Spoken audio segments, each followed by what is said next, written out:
Warning, this podcast may contain stuff and acting, but some people may find offensive. Actually, in a way, quite terrible, but in a way, quite similar to how I would have done it. It was pretty bad. I liked it. It's really hard to jump off stuff like that, too. Now I understand sometimes why you have nothing to come at me with.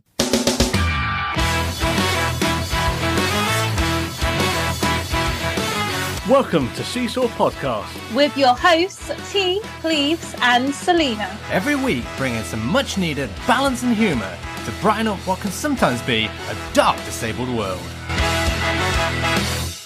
Hello and welcome back to Seesaw. We have a guest today, but before we jump into the guest, quick rounds. Cleaves, how are you? Fine. Selina, how are you? Good. Wow, positivity. T, what do you got, baby? I'm all right. No one cares. Oh, sorry. I came in too late. So this week we are joined by Ellie Wallwork, who is a visually impaired actress. I don't know what the correct terminology is now. It comes out of preference. You would have thought we would have researched that in advance. Both are acceptable, but it depends on the individual. Touché. Ellie has been in many things, such as Doctor Who, called The Midwife, and has a lot of things coming up. So it's an amazing talk with someone who's doing some amazing things, being an advocate for visually impaired and blind people who want to get into the mainstream acting scene. So Roll the amazing dinger. I'm joking. We didn't put it in. Of course I didn't put it in. Ding. Hello, Ellie. Welcome to the Seesaw Podcast. Hi. Hi, good to have you. So, for our listeners that don't know you but should know you, you are a singer-songwriter, but actor is probably the thing you're most famed for, being in Doctor Who and Called the Midwife. And I also believe that you went to RNC, the Royal National College for the Blind, where myself, T, and Cleaves all went to a long time ago. I read that you were born on New Year's Eve 1999 because you were so eager to see in the millennium and wanted to be born in the 20th century. Let's just start there. I believe you were born a little bit early. Yeah, my parents were a bit annoyed because I had a New Year's Eve party planned and then my mum went into labour. And so, that didn't happen. But I was actually born for almost 4 months early. And I have retinopathy of prematurity. Clues in the name. It was because I was born early and my retina's detached. I'm quite lucky in that that's really the only thing that happened. So I know a lot of people, a lot of babies in hospital with me had loads of other things going on, but I was only blind. So I always feel quite lucky about that, considering how early I was born. Can I just ask you what your condition entails you for with your eyesight? Are you what Selina would describe as proper blind? I would say so. I mean, okay, so up until about a year ago, I had light perception. I could see a bit of contrast, and that was about it. And I was on a farm actually with Look, the charity, and I woke up one of the days and all of my vision had gone. It was really, really weird. So what actually happened was that I had a calcium deposit on my eye, and that can sometimes, if it obstructs your pupil, that can really restrict your vision. So now I can sometimes see what I used to be able to see, but often I can just sort of see maybe a tiny bit of light on a good day. So it's really variable, and I've never had that before, and it was really weird to get used to. Wow. You went to the Royal National College for the Blind. I did. How did you find RNC? I found it good. There were some ups and downs. I wasn't very well at the time. I was going through some mental health issues. So coupled with going away from home, meeting a bunch of new people, sometimes it was a little bit difficult. But to be honest, I'm glad I did it because it taught me how to cook, because I didn't know how to cook at the time. And it definitely helped a lot with general independence. I became a lot more assertive. I was able to advocate for myself better. And I don't think that would have happened, or I don't think I'd have got here so quickly if I hadn't gone. No, absolutely. Is that where you started sort of getting, of course, we'll go into your acting, but is that where the foundation was laid? Is that sort of thing you were covering within? Honestly, I'd already decided that I'd wanted to go into acting because I filmed Doctor Who when I was 17 and went to RNC when I was 18. But I did a performing arts course there, and it definitely helped me realise that it was within the realms of possibility. And I'd never done proper training before in terms of the performing arts. So actually getting to do that was really, really cool. And I got to work with some really cool people. And also I got to work with children. We did a theatre and education thing. And it kind of made me realize, A, that kids aren't the scary monsters that I thought that they were before. And also that I was able to do it and I wasn't barred from it. And it was perfectly possible. So if we go on from that, like, as far as, like, you said you always wanted to be in acting, like, was that from a young age? Like, is it always something you've always wanted to be in? Sort of. So when I was younger, I went to a drama group, I think I was in primary school, and it was one of those things where I was like, I'm going to be an actor. And my parents were like, okay, that's cool. And it was never really an attainable dream. I sort of was like, oh, I love acting. I love doing it. And when I was 11, I went to Portugal to film a feature film with a bunch of other visually impaired children. And that was really fun. I don't think it was until Doctor Who that I really thought it was okay for me to pursue that as a career. Yeah, of course, like, you've got some acting under your belt, of course. And yeah, you've gotten the taste. Yeah, you've started to chase the dragon, as some people would say, getting that bite for it. Of course, like, the burning question is, of course, having a visual impairment. Did you ever feel any sort of hesitance around, like, getting into it as a career, sort of as a way of, like, building your life around? Because, of course, there's a lot of barriers day to day that comes with having a visual impairment. I mean, was that something that went through your mind? Yes, definitely. I think, especially when I was younger, before I'd got a real understanding of what it could be like, I was always, like, worried that I would be left behind or that I wouldn't be able to do it. But I've got a really fantastic agent who is really, really good with disabilities. She gets disabled people roles in sort of mainstream productions. She's really, really great. And I've been with her since I was about 12, I think. So she really helped, especially with the big productions like Doctor Who and Call the Midwife. She made sure that I was always very well looked after. But I think the thing with visual impairment and acting is that you have to be really strong-willed. You have to advocate for yourself. And that's not very easy a lot of the time. I mean, I'm much more used to it now, but I remember when I was younger and first had to start doing it, it was quite overwhelming because I had to be like, no one else is necessarily going to do this for me when I'm quite literally on set and having to, navigate all of these things. So I'm going to have to learn to do it myself. And I had support, of course I did, but it's one of those things you have to learn very quickly, that sometimes you have to be there for yourself because no one can be there for you in the moment. And that was quite hard to deal with. But now I'm much more confident and I'm in a place where I feel like I've grown a lot, and I'm able to advocate and able to say, actually, no, I don't want it done this way. Send me the script in a Word document. Because otherwise, I hate PDF documents. They do my head in. But I've learned to stick up for myself, and I've learned that saying no is also okay. Like, I don't have to do something I'm not comfortable with. Yeah, you've made it your own, and of course, it's always going to be intimidating. I mean, it's a competitive industry. But of course, like, you've had some really great accolades to your career already, and you're still so young. So how was that, sort of getting like the call up to do something like, I mean, Doctor Who is like a cult. It's huge. Yeah. Like, how was that?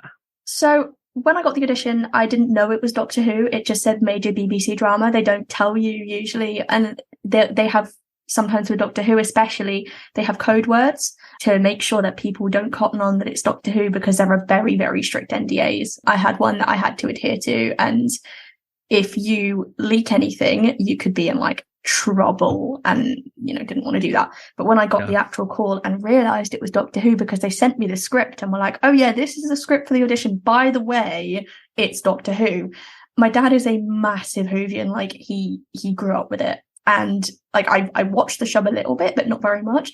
But I was still very aware of how massive it was. And so having to fill those shoes and realizing, okay, I'm the first ever near enough completely blind actor who's playing a main role in an episode.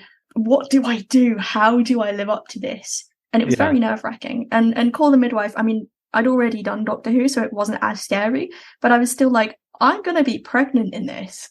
I've never been pregnant before. How do I do there's a lot of pressure, especially because I knew that I wasn't just representing myself. I was also representing the visually impaired community, which is very nerve-wracking in and of itself. It's a lot. It's a lot, definitely. Did your dad lose his shit when he found out it was Doctor Who? Yeah, he lost his mind. I remember. Did he lose his shit when he realised you were pregnant? He was like, what the fuck? He literally went and so it was really funny. The audition, we did it in a hotel room.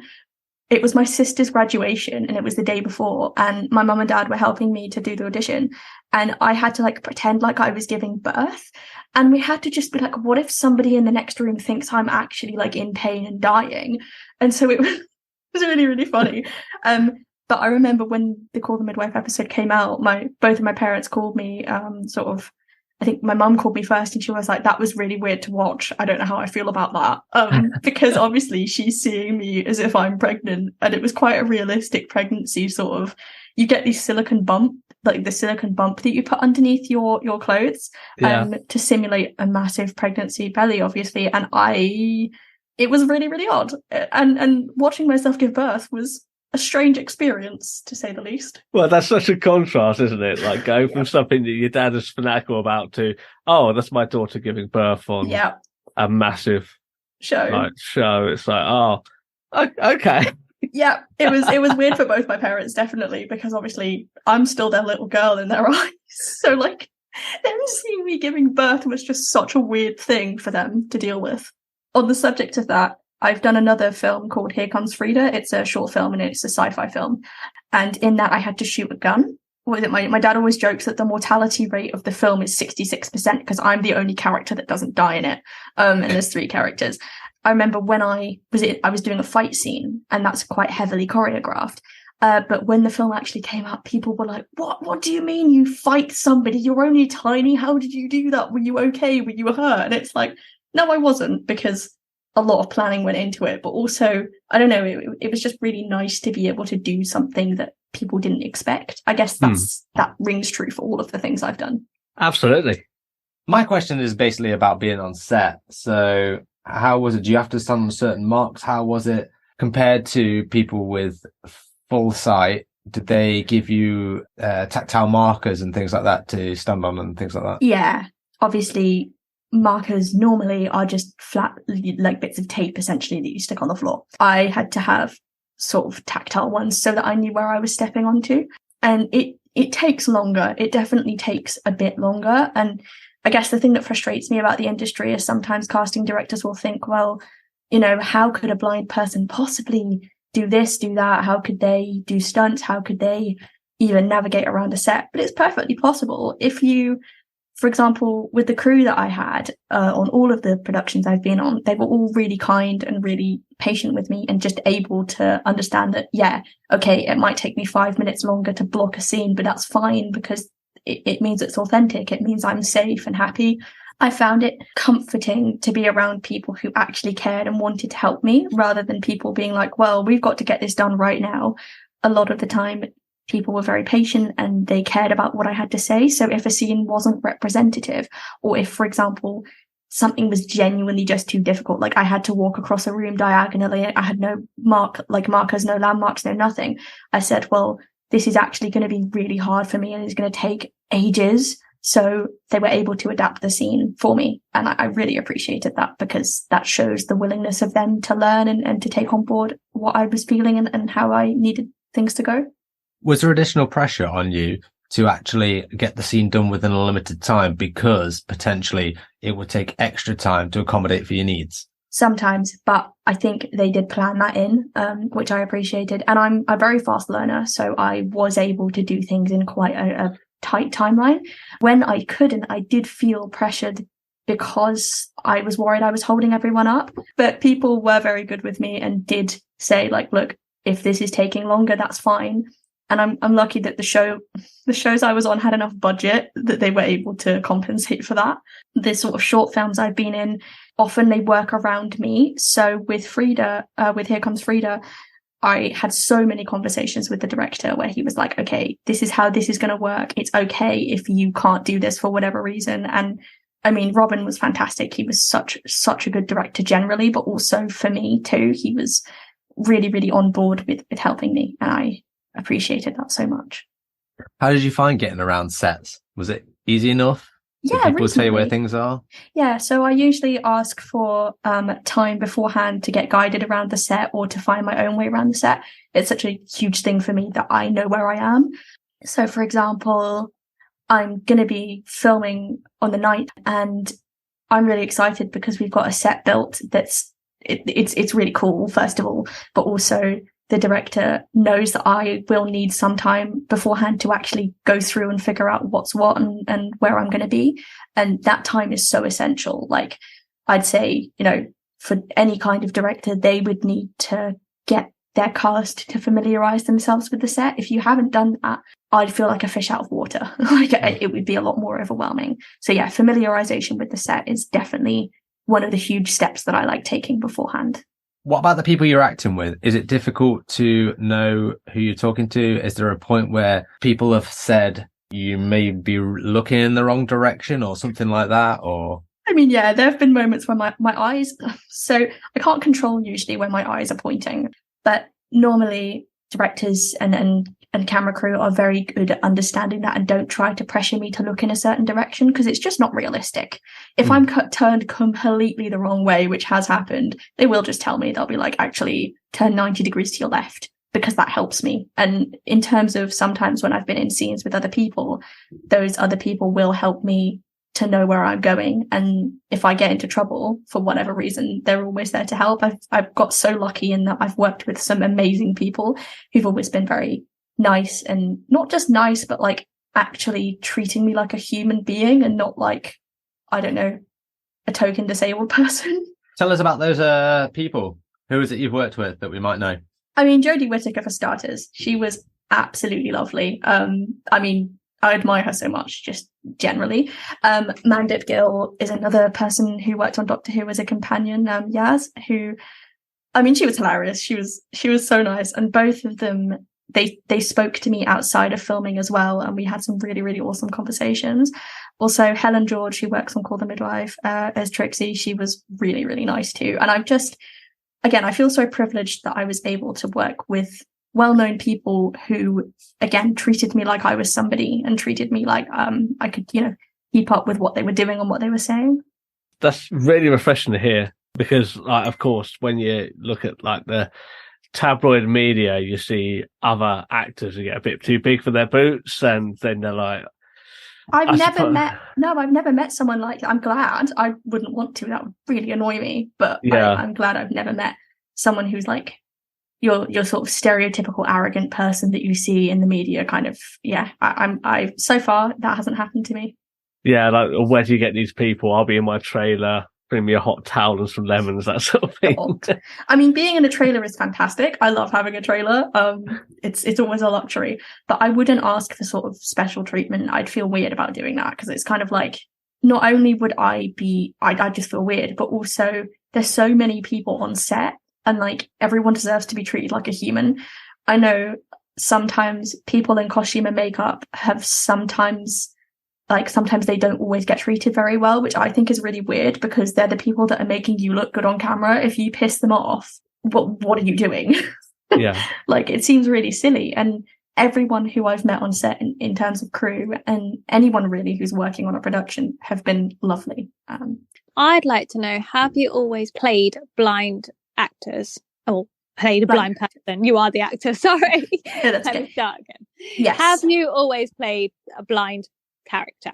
Yes, I have. I know this sounds really weird, but I look quite blind. My eyes don't stay still at all.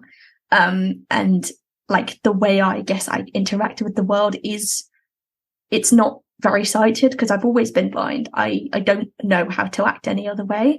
And I kind of think if I had to act as a sighted person, I'd feel very out of my depth. I don't think I'd be able to do it, because so much of sighted people's movements are based on observation, and I've never observed someone doing anything. So I'm happy to just, I guess, play blind roles. Or maybe I'd be really happy to play a role that isn't necessarily blind, but I just so happen to be. So for example, like, I can't think of anything.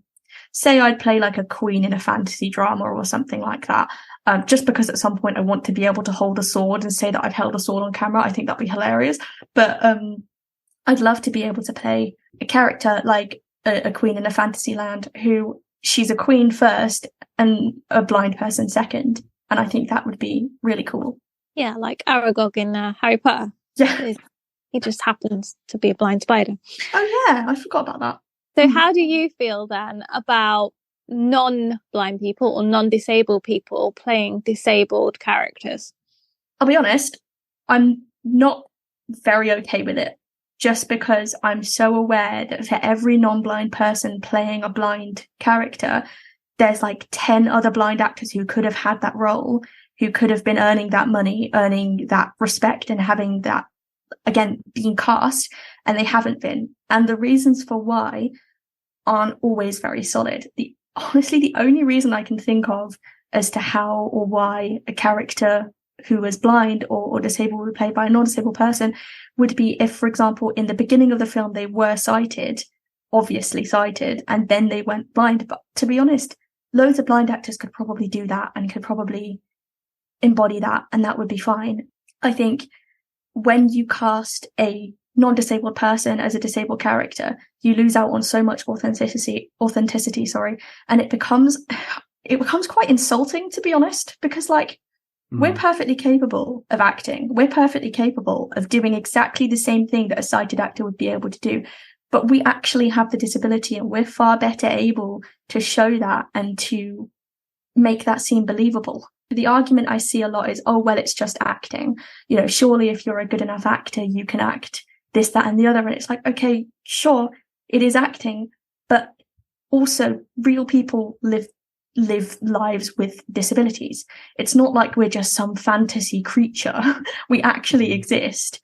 And why not present us authentically with someone who can represent us and portray us well?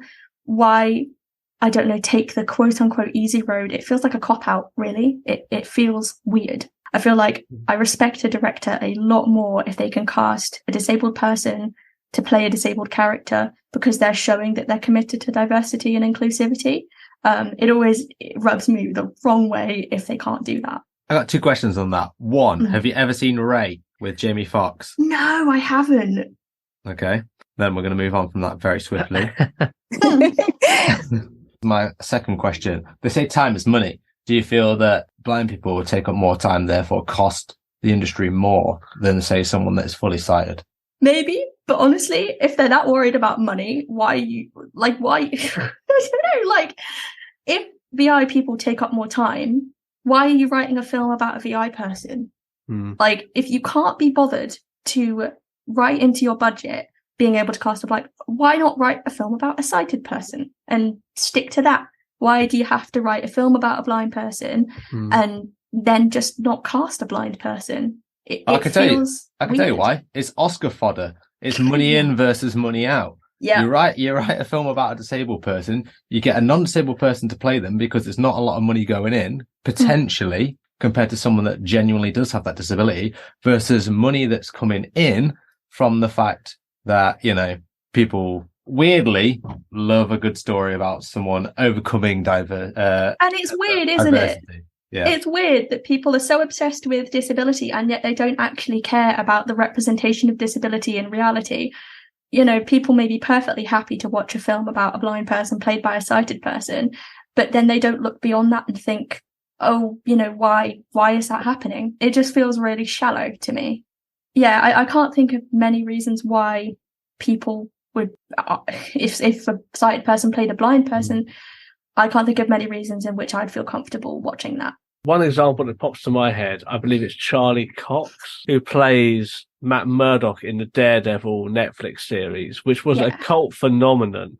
And when you consider that half the time he's in costume, which is done by a stunt person anyway, I mean, could that have been cast with an actual visually impaired blind individual? Maybe.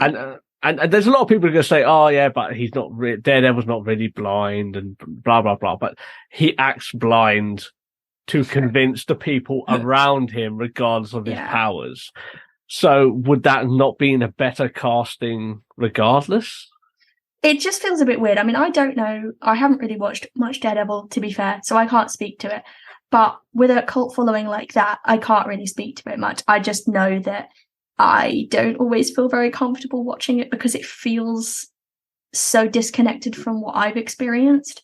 With the whole he's not really blind versus he is really blind, I really want to see writers and directors making some kind of series, like a sci-fi series or a fantasy series, and having the disability be part of that, and that's okay, and not erasing the disability in any way, because people are still disabled. In any kind of world, you'll always have disabled people. And I think it's the mark of a good writer if you can show that and not erase it by being like, oh, well, actually, he has superpowers, so his blindness doesn't really matter.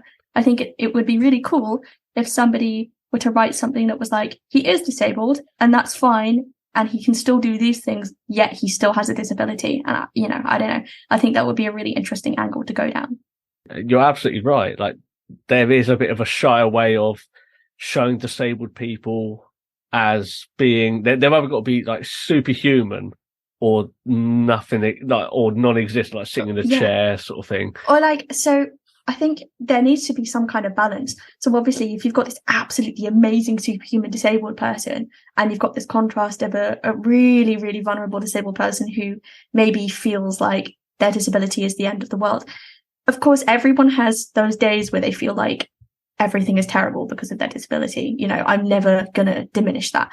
But I think that films and TV series need to realize that most disabled people exist in the middle, where they're just getting on with their lives. And sometimes they'll have bad days, sometimes they'll have good days, but we're just as human as anyone else. And like, we don't have to be a superhero to show that. And we also don't have to be incredibly vulnerable all the time to show that too. The whole sob story disabled thing is definitely valuable in some regards, especially for raising awareness. But if that's all that we're portrayed as, people are going to have a really skewed view of all disabled people. I agree. Absolutely. So what's next? I mean, what have you got on the docket, like, to go forwards with? Are you allowed to say? Have you got NDAs in place? No, one NDA, so I won't talk about one of them. But I've got a short film. No, imagine. No, so I've got I've been helping to co-write a short film that I'm also going to be starring in. It's an LGBTQ plus short film. It's like a drama film about a blind woman and her girlfriend, and it's sort of illustrating the fact that intersectionality exists, and that's okay. Like, it's okay to be blind and queer, and that's fine. I know that I struggled when I came out, being like, well, how can I have two different identities at the same time? And actually, that's fine. It's fine. And I'm just really excited because I want to be able to portray a bit of myself on screen, and I think that's going to be really, really cool.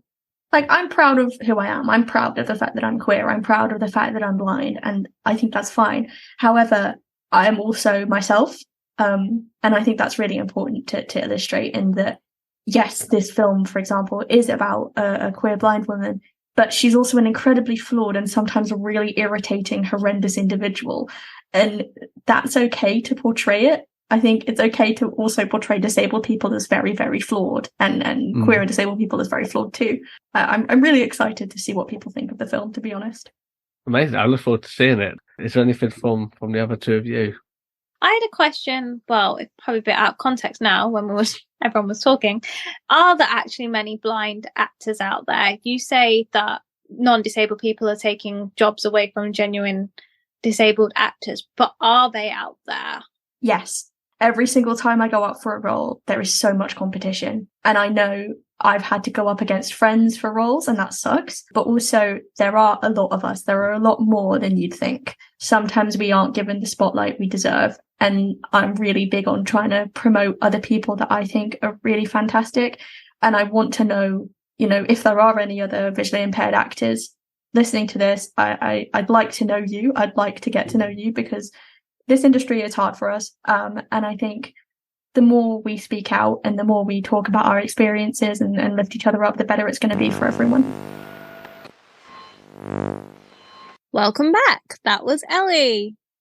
Amazing. You can't force it in there. Ding. I really hope you enjoyed that chat with Ellie. A lot of exciting things coming up by the sound of it. We weren't allowed to couldn't share what was coming up because of media rules. Ooh. Too many NDAs. But you will see Ellie coming up. She's only young, so prepare to see Ellie in a lot more, only just starting out her career, and had a lot of success so far.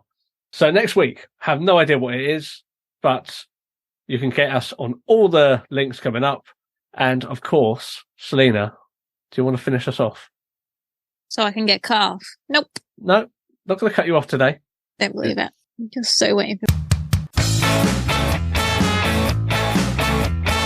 Thank you for listening to Seesaw Podcast. Your feedback and comments mean a lot to us, so if you'd like to get in touch, you can do so in the following ways. You can find us on Twitter at Seesaw Pod, Facebook, Instagram and YouTube at Seesaw Podcast. And you can also join us at seesawpodcast.com. Remember to like, rate, review, and share with a friend.